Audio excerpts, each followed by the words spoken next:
Good evening. How is everyone? I'm very excited to be here. I saw your show last night, which was simply spectacular. And those of you who haven't seen it, you're in for an epic ride. The play begins in 2008 and immediately flashes back to the 19th century. The first image that we see is an immigrant, am I correct, who's clearing boxes. And the show, for those of you who haven't seen it yet, is the journey of the Lehman Brothers, who are Jewish immigrants that come to Alabama in the mid-1940s. They arrive at a time when cotton is king, and what I find really interesting about the play is that it's the story of both exploitation and commerce and the rise of American capitalism. I won't say too much more about the play, but I'm really curious to talk to you just about the inception of the work. It was written by an Italian playwright named Stefano Massini. And Ben, I just wanted to begin with you. I'm curious about how you came to know this play, and what was the process of adapting it, shortening it, going inside of a work that isn't... Yeah, gosh, it's a big play now. It was an even bigger play in Italian. I first encountered the play through Sam. I mean, you brought it to me, and you heard about it first. It was performed at the Piccolo Theatre in Milan. I believe that Massini, who is an Italian director, former actor, playwright, sometime TV personality. He's an extraordinary man. He began writing this play in 2008. He saw what was happening, the bankruptcy of Lehman, the financial crisis that was beginning to sweep across this country, across Europe too, and he wanted to know how this had happened. Where had this come from? Who were the Lehman Brothers? What was this company, and what did it represent? And so he began to research and discover the story of this family. And it took him 7 years to write a play which was, as I say, long, about 8 hours long in Italian, written in this extraordinary sort of Homeric or almost scriptural verse full of echoes and repetitions. And yeah, Sam heard about this play. We obtained a literal translation of Massini's whole text, and we began to work on it. And did you find that you had to do your own research in order to go inside of the play? And Yeah. I mean, we did a bit. I met lots of people who worked for the company, who were working in Lehman in London and in New York at the time of the bankruptcy in 2008. And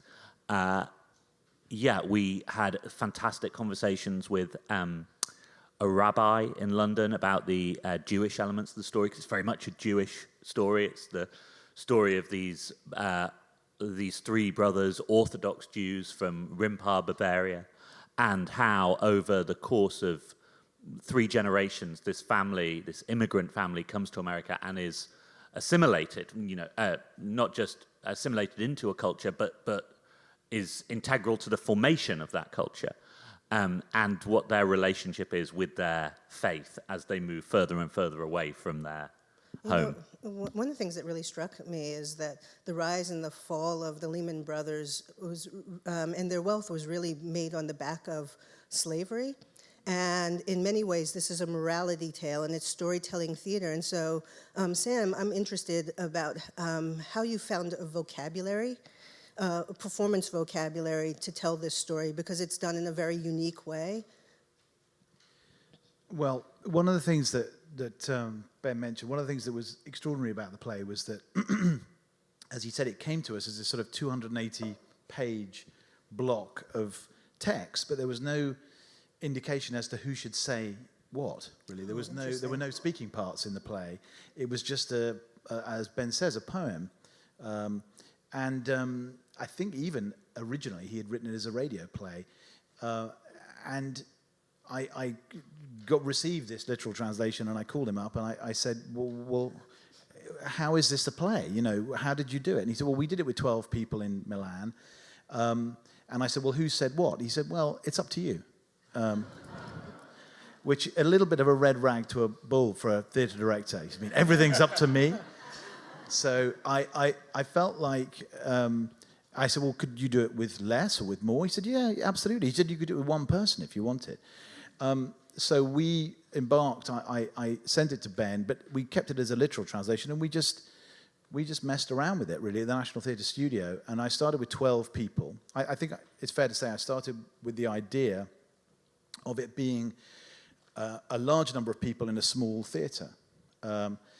And we started with 12, and by the end of the 2 weeks, it had become 3 people. So 3 people were jettisoned every couple of days. It was merciless. But what was interesting is that at the end of it, I was much more convinced that it was a piece of epic theatre. So I started with a small theatre, a smaller space, and a large cast, and I ended up with a small cast in a large space.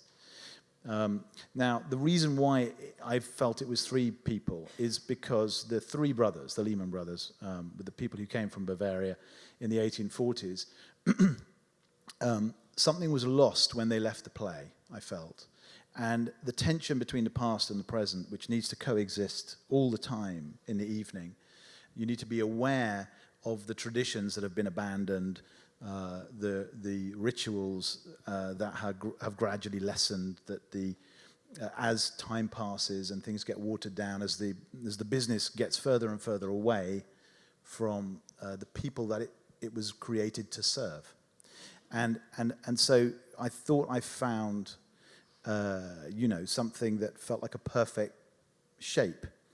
But that was not something that we felt absolutely confident about until we started rehearsing it. And when we did rehearse it, we were kind of devising as much as we were staging, in a way. And we wrote, Ben, I think, wrote the text, a lot in rehearsals. I mean, he shaped it.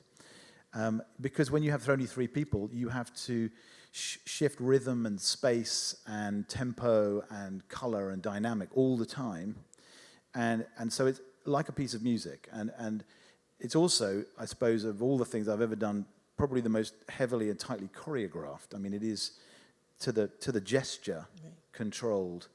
And in that, I was aided by 3 extraordinary actors. It was very clear from the beginning I needed to have 3 leading actors, each capable of doing, if we needed to, this play on their own, almost. They never leave the stage. And they operate almost as one. And in fact, in the Olivier Awards, they're nominated as Best Actor together. So they are officially now a single entity.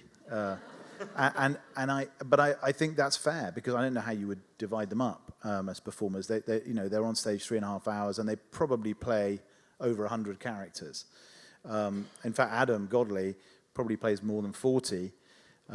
Sometimes in the same scene. Yeah, yes, exactly. So so in a way, it also becomes this sort of celebration of the protean, mercurial actor. But you never lose sight that it's really the 3 brothers, the 3 Bavarian brothers, who are playing the roles rather than the 3 actors. So you always return to this narrative voice that is the same character. So you have an emotional connection with the material, I hope, that perhaps you wouldn't if it were just, 1 actor per role, as you would normally be. So that's sort of how it developed. Yeah, I mean, it's interesting because that certainly came through to me, and the fact that you had 3 brothers who were controlling the narrative as the narrative moved through time.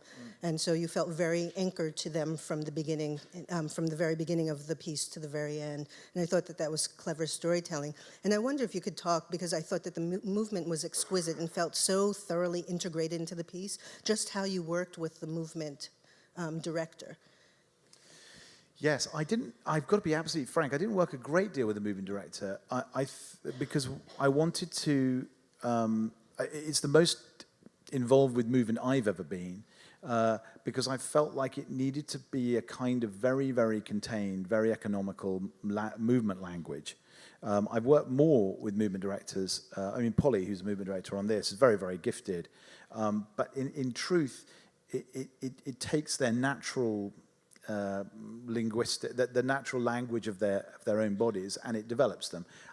What I feel uncomfortable about movement is when movement is imposed, as opposed to emerging from the text or coming out of character. So there are certain little routines, but the movement is as much about repeated patterns of behavior as it is about movement. In other words, the patterns, you'll see echoes of certain scenes repeated over time. One of the things I was determined to find was that if you're trying to take on 150 years of history in an evening, what you're trying to do is to allow an audience to step back far enough to see the shape of history emerging, which is something that's available to us now in retrospect. When you tackle something so big so quickly, you begin to see patterns, repeated signs. And that's something that I was very concerned about, because what you see on stage, and what you'll see on stage tonight if you haven't seen it, is a revolving glass cube with 3 rooms. We call them the baby room, the mummy room, and the daddy room. And there's a small room, a medium-sized room, and a large room. And the way that the thing flows between the rooms, between the spaces, that's something that I was very conscious of when we were doing it. And we had to do it on a revolving set in rehearsal. So we were going round and round for weeks. But without that, we couldn't have developed it, because you'll see that there are sequences in which the cube doesn't really stop moving for almost 10 minutes. And scenes flow in a kind of kaleidoscopic way from one to the other. So it was all tied in really with the shape of the play as much as anything else, and finding one simple gesture that would express a character. And it reflects those echoes and the shape of the repetitions in the choreography of the actors' bodies, in the use of the boxes, which are a sort of tool for the storytelling, in the way that the imagery on the projection screen repeats and evolves, all really mirror what the language of the play is doing, which is full of these rhetorical echoes and almost sort of linguistic tics that keep returning and returning, and as Sam says, gives quite a defined shape to what would otherwise be potentially, a sort of endlessly baggy historical narrative. But you get this, hopefully, a much more shaped and sculpted journey through the material. And so I'm hearing that a great deal of this process was devised, and I'm wondering, were there other collaborators other than the two of you and the actors in the room? Were the designers present? Did you discover the revolving cube with the designers, or is that something that came later based upon what you found in the room? Actually, the Armory has a significant part to play in that, because when we Ez Devlin, who's the incredibly gifted designer of the whole evening, when we first designed it, we decided we were going to do it in this contemporary office, but in a sense what you had is the 3 figures from the 1840s returning almost as ghosts and telling the story within the contemporary office, as it were, on the eve of the crash in 2008. In the moment before Lehman is abandoned or let go or allowed to close by the U.S. government, the U.S. Treasury, that in over that course of that single night, these 3 men come back from the past to tell you the story of how they got there. So that was a very simple idea, and we had a static contemporary office, and we were determined that it would come here, and we started talking very, very early to Pierre and to Rebecca here about how it would work in the Armory. And one of the things I said to Ez is, wouldn't it be great when we went to the Armory, instead of having a static, glass box, we could do it in the round. We could revolve it, and we did a workshop of it at the National, as I mentioned, and the good folks from the Armory came and looked at this static set, and we were talking about the potential for revolving it, and then we went back into the workshop. And by the end of the day, I thought, you know what? That's the way we should design it. We should design it as we would design it for the Armory. So it changed the way that we designed it for the National. Knowing that it was coming here. Knowing that it was coming here, yeah. And actually what we found is we've revolved. We haven't put it in the round here, because we felt that the amazing panorama that's created by Luke Halls, who does the projections, is such an integral part of the show that we would have had to lose that if we'd done it in the round. I can't imagine the show being done without the revolving stage. It felt like it was the continuous storytelling felt essential to the narrative and so beautifully interwoven. Another question that I have is the entire piece is scored, and it's beautifully scored. And I'm wondering, when you first began, did you know that you wanted music from beginning to end? Did you have the pianist there watching the piece as it evolved and developing the score based on your discoveries, or did that come later? I had a moment on the first day of rehearsals, literally. I was going into rehearsals, and I don't know if anyone knows a piece called Graceful Ghost Rag, a piece of piano music by, gosh, I can't remember the composer. Anyway, it came on my, I had, on my iPod, I had, my phone, I was just playing shuffle. And I thought, sometimes these things happen, So I walked straight into rehearsals. I said to Nick Powell, who was doing the sound, we should do it on a single piano. The whole thing should be on a single piano. And he went white because we'd spent weeks talking about, there's going to be this kind of music, that kind of, but anyway. And he said, but I'm not sure I can write for piano. I said, yeah, you can. You can write for piano. So anyway, he came back in to his great credit the next day and said, no, I've thought about it. I think it's a great idea. And he then did not stop. He was in every second of rehearsals. And our wonderful pianist, Candida, was in every second of rehearsals. And we literally developed the score as we staged it. So it really is like having a fourth performer, wouldn't you say? Yeah, absolutely. And the great joy of watching the dance between the music, the text, and then what the actors were beginning to find physically in the space. As Sam said at the start, it is to the downbeat. It is choreographed for 3.5 hours.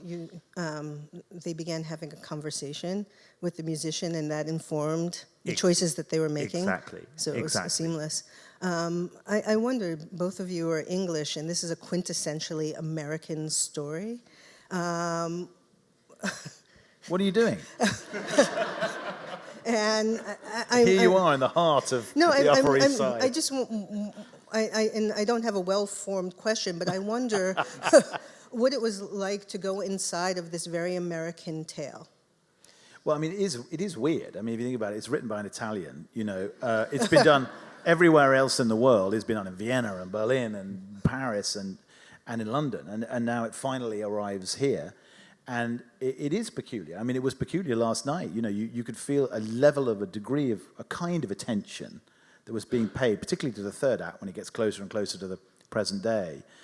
People leaning in, and the person behind me laughed in a way that made it very clear that he knew personally the person was being talked about on stage. I thought, oh, God. Yeah. So anyway, there are moments when it's very close to, and there are figures who, somebody like Dick Fuld, for example, who, one of the reasons I was drawn to the Lehman stories, I lived in New York during that period and 2008, and I was fascinated by, in a way, the fall of Dick Fuld, or the rise and fall of Dick Fuld.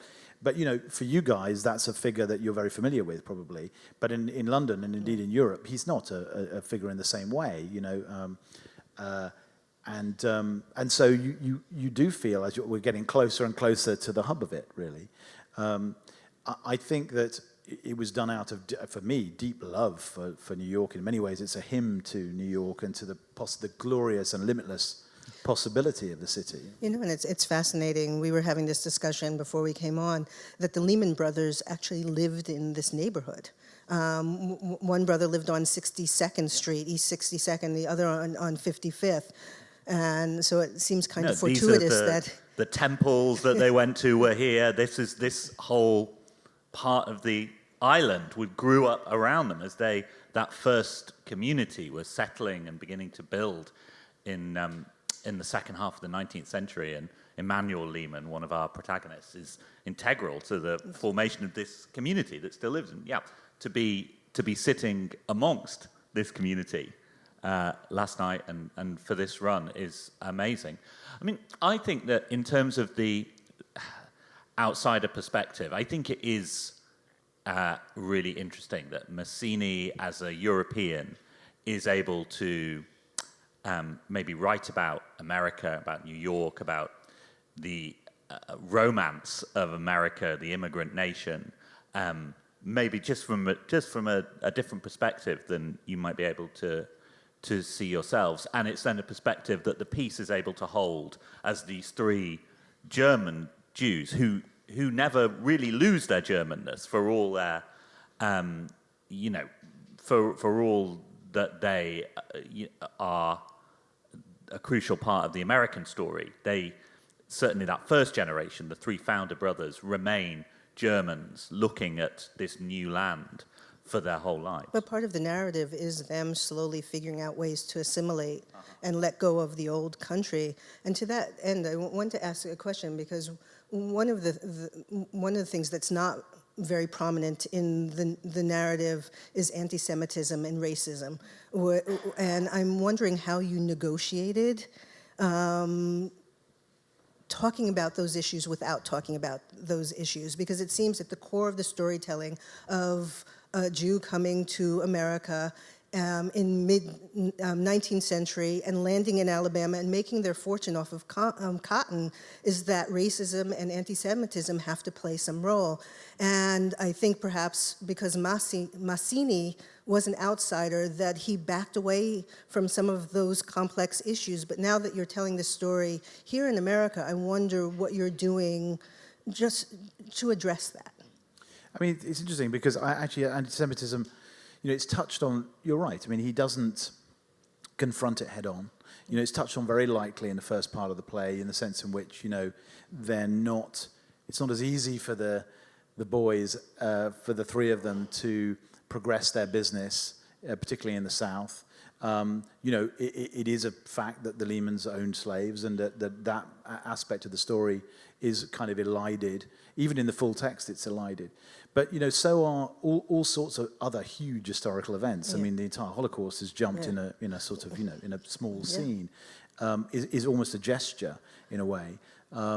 It's one of the things about taking these huge leaps, you know. But I think one of the interesting things, I came at it in large part because I was fascinated in my own Jewish history, my own Jewish ancestry.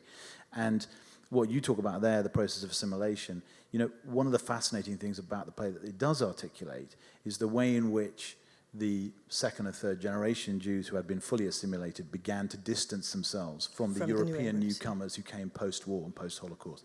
And that, I think, is a very beautifully articulated, very gentle. But, the play is not didactic. It's not about punishing people for things. It's very easy to do that. If you want to punish the people who are, in inverted commas, responsible for the crash of 2008, you can do that in an article in a newspaper.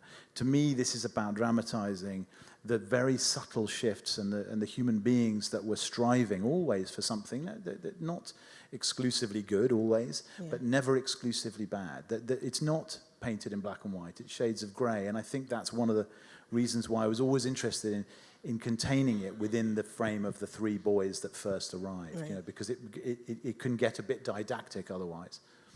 I think that's exactly right. The human within the system, or within the great historical sweep, is one of the things that I think it's trying to do. So, we have our sense of what the system of, for example, the South in the pre-war years, pre-Civil War years was, but to see what it means for these young men to be in the South, the opportunities that society and economy are affording them, at the same time, obviously, as them working within a context which, as Sam says, includes slavery and slave owners. We do discover more. The more time I spend with it, the more I see, and so, coming here for obvious reasons, we think about the play in this new context. I think there are really interesting things to do with the way in which moving the company to New York from Alabama was in some sense about releasing themselves from a relationship with slavery that they, as immigrants, had a particular relationship to. And we find new things all the time. I mean, the text keeps yielding, as you would imagine, yielding fascinating material. No, it's a very multi-layered play, and I can imagine coming time and time again and getting to know these brothers on a more intimate level. And I wonder, to that end, are there discoveries that you've made in investigating these three brothers? Are there things that surprise you now that you're revisiting it here at the Armory? Is there a way that you're approaching this material differently? Or Well, I made a huge discovery, actually, which is that I rather found that I was one of the third-generation Jews who had had his past erased, by my own parents and grandparents. I remember when I first began to find some success in the theatre, I gave an interview to a newspaper, and they said, well, where are you from? And I talked with great pride, actually, about my part Jewish heritage, which is my mother's side, Polish, Buganski, and French, Hirschman, and then my father's side, which was the Mendes, which was Portuguese and West Indian, and Italian. I'm a right old mongrel. So, and I got a long letter from my grandmother, my Jewish grandmother, saying, you shouldn't say that.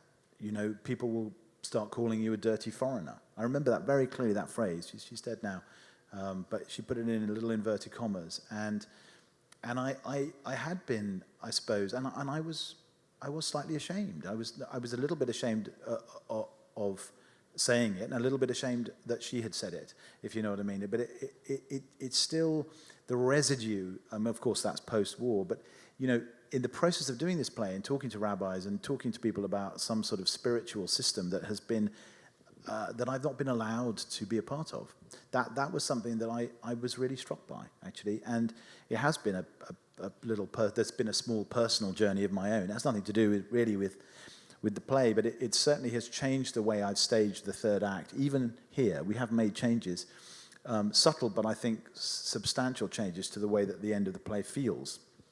And I think it's also fair to say that in London it felt at a distance a slightly broader, more comic play, and here it feels like it's. I mean, it's still, I think, full of mischief and wit, but I don't think it. But I think it feels we're closer to the bone here, and that means you need to take it a little bit more seriously, and you need to be careful how you articulate things, and that's how I felt here.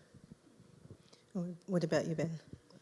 Yeah, I agree. I haven't had quite the same personal journey that Sam has, but I certainly think the idea of changing your name, changing the way you dress, the way you stand, the way you worship, the way you grieve, and seeing that change over generation after generation is something that I think touches everybody, whether you're a third-generation immigrant to a society or not. And I think that it's made me think very deeply about those things, about how we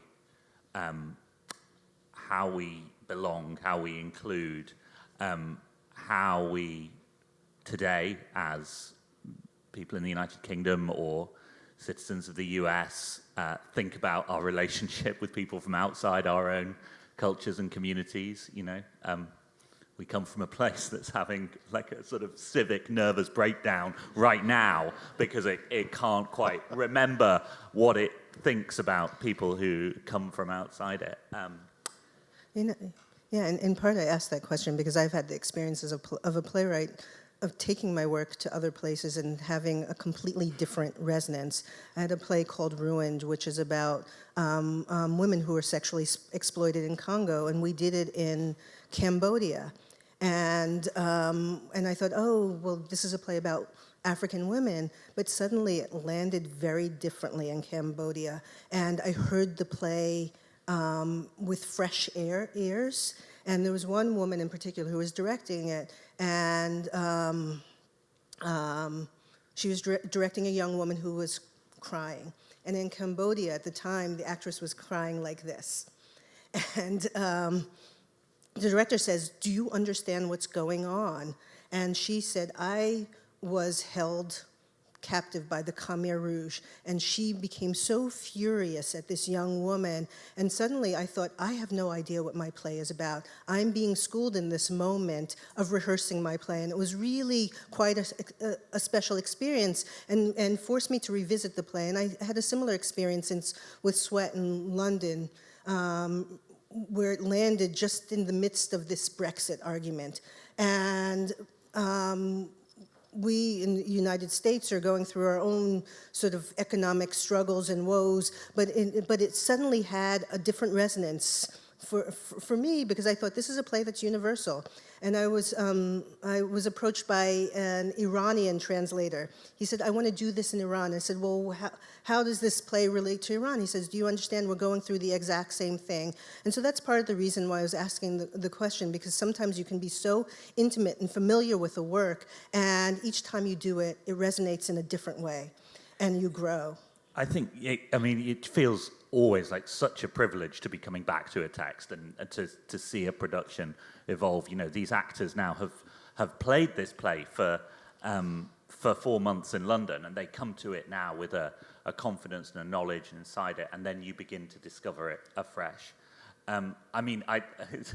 It's amazing. You were just saying upstairs, Sweat feels like a kind of part 2 to the Lehman Trilogy. If the Lehman Trilogy is the story running up to 2008, your play is what happens afterwards. And I think, the reason why the Lehman Trilogy has felt like a story worth telling is because, in a way, we continue to live every day in the UK, across Europe, across the whole world, particularly in this country, with the after effects of 2008 and the decisions that were taken in that fall to either intervene or not to intervene in different parts of the system as it imploded. And so much of what's happening all over the world, it seems to me, is still lives in that very moment, the moment that the play begins with. And I think you're right, because we live so much in the wake of that crisis. But I was going back to the very beginning of the play with the Lehman Brothers in 1847 or 1848, and in many ways, this American economy is corrupt from the very beginning. And that's what the ripple that we're feeling right now is the ripple effect that began in 1848 with an economy that was built on sin. Yeah, I think that's absolutely right. And you see it evolve and grow and change, and the kind of the nature of the corruption develops. But I think that's absolutely right. And the play pursues the idea of the abstraction of economics, that you go from having a bale of cotton in front of you to just the word cotton, to then not even the word cotton, just the idea of money, and that poetic journey lives alongside the tale of corruption, I think. And please don't hate me for asking this question, but I'm going to ask it. But what is the takeaway for the audience? I hate you. I know you hate me. Because I hate being asked that question, but as I was talking, I thought, oh, well, perhaps that's the wrong question, not the takeaway, but no, I'm joking. But where do you want the audience to land? Because you begin with such a deliberate image, and you end with such a deliberate image. You begin with a solitary person on stage who's basically cleaning up the mess, and you end with an entire group of... I was thinking before we came out that there were no spoilers, because everyone knows what happens at the end of this story. I didn't say it. But... Oh, you, Lynn, I didn't say it. I'm very, look, if I could sum it up in a word, in a sentence, I would write a sentence, I don't feel that way about, that's what art should be. When someone says that about a movie I'm making, I want to bang my head against the wall. The whole experience is something that you take away with you. You fillet it, you pass it in your own mind. The things that resonate with you are the things that resonate with you. I think anything that you're trying to make is not, you can't refine it down to a point. And it's the same with your plays. you know, they're multifaceted, and you're asked to imagine and examine the issue from many different points of view during the course of the evening. I think that, I hope that something of the I suppose the spirit of and the hope with which people embark on these things, I think is important. You know, I think it's very easy to dismiss them. It's very easy to talk about the corruption of them. But that some of these things are very beautiful as ideas, you know. And at what point, you know, did capitalism become a dirty word, really, amongst the liberal elite, you know? And it's a tricky question to answer. But I think that there are many forks in the road, and you're watching patterns of behavior, patterns of history, patterns of you know, the growth and destruction of financial institutions, and it's something that, you know, is a journey one hopes you go on, but the destination is different for everyone. Yeah, well, I when I left the play, found myself really contemplating the nature of capitalism and having a robust conversation with my husband, and I thank you for that, because very often we leave the theater and we immediately want to have a drink and forget it. But we had a much larger conversation, and immediately we wanted to read, and we wanted to go deeper into this history, and I think that that's a gift that you gave us, and I thank you for that. Thank you very much. Yeah, thank you. Are we done? Oh, Very good. Thank you. Thanks, I hope that you all will have as rich an experience as I did, and go on to see the theater. Thank you very much. you. Thank you very much.